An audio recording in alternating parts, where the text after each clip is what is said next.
Hello, and welcome to my channel. My name is Jonathan Cohn, and today I will have my book review of the book Jurassic Park by Michael Crichton. As with many people, I grew up with the movie. I saw the movie when they did for the first time when they did the 3D release. Was that back in like 2013, 2014, somewhere around there?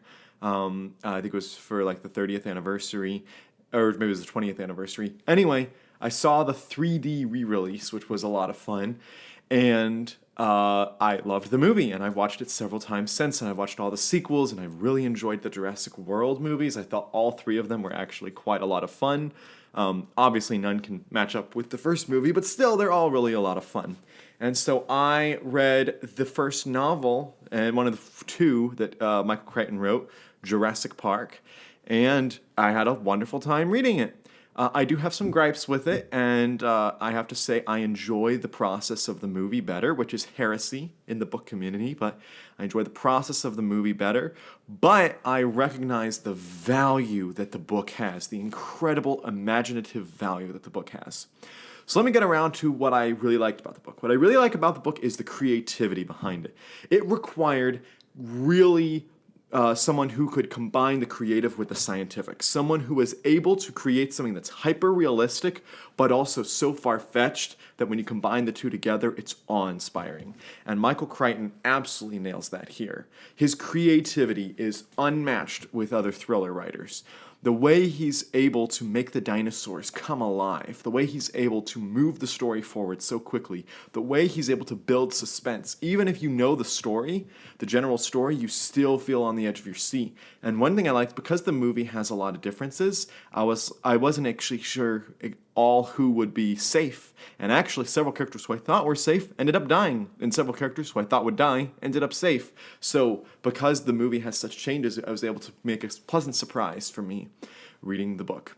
Going into some of the other thoughts on it, I really liked a lot of the characters. I thought Ian Malcolm was fascinating, and I thought his use of the chaos theory was really interesting. I liked him debating the other characters, particularly Mr. Arnold. I thought that was a fun debate that the two of them had. I also thought bringing in the lawyers into the debate was really interesting. The lawyers learning from Mr. Arnold, his perspective, and you see the whole chaos theory. And at first I was trying to figure out, how does he, other than just being a naysayer, how does Malcolm have any sort of value to the park? Why would they even pay him all this money? Well, then they go into the actual reasons of why they paid him all this money and all the work he did, and I was like, that's really impressive. So I was very impressed, very entertained by the by Ian Malcolm and the whole chaos theory. I also liked how this book had ties into the later movies. For example, there are several ties in here to Biosyn and Dodgson, who just has like a brief little cameo in the movie. Well, Biosyn ends up being the villains in Jurassic World Dominion, and they reference the events that happen here. So it was so nice to see that they really, even though the movie series has really become its own thing, they still draw from the books overall. That was really pleasant surprise. I also like seeing the reasoning behind why a lot of the characters do what they do, the reasoning why the government is so suspicious, the reason why John Hammond is so secretive. And John Hammond seems a lot more devious here. He's much more of like the sweet grandfather who's just really just kind of oblivious in the movie, whereas here he seems like a much more devious, smart character, which I think made him much more layered and interesting, even though I do really enjoy the character in the movie. Where I thought this book was rough was in its scientific minutia. You had to combine science with creativity in order to make this book work. If it was just someone who knew nothing about science and was just writing this, it would not have worked. But I think that Crichton goes a little bit too in-depth with his science minutia. I think that he wanted to prove that everything in here is viable. I think he wanted to prove that you could do all of this, that he's not being crazy when he suggests all this. The problem is that by doing that, he risks turning off a general audience who is just there to be entertained. You know, sometimes it's same things with themes. If you go too preachy in a movie or book, it's hard because you feel like you are having to it's like a chore rather than entertainment because they're preaching at you instead of just the theme naturally occurring. That's how I felt with the science here. Rather than the science just naturally appearing and me learning a little bit as I'm entertained, it felt like I was having to do a chore to try to wrap my brain around the complexities of the science. And that's just not a pleasant feeling that I had.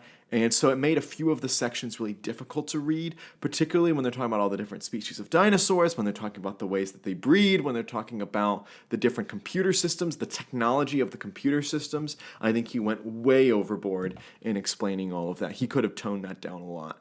But I liked when he goes into the legal things and the financial. That's what made me interested. And so I wish we had talked more about legalese and financials, but instead he went into the science and the technology, which is not my cup of tea. So a lot of people love it for the scientific reasons, and if you're one of those people, that's wonderful. And I still enjoyed the thrilling nature of the book. I love the creativity behind it. I loved the scope that it has. I loved the ability to make you really care for these characters, even though you don't know whether they're going to live or die. I thought all of that was great.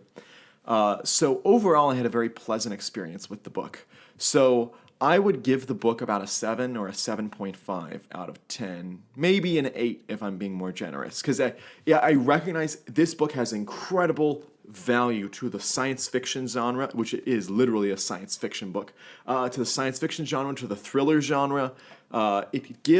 It has enormous value, and I would say this is very much, if you want to get into both science fiction and thrillers, and especially the combination of the two, this is a must-read.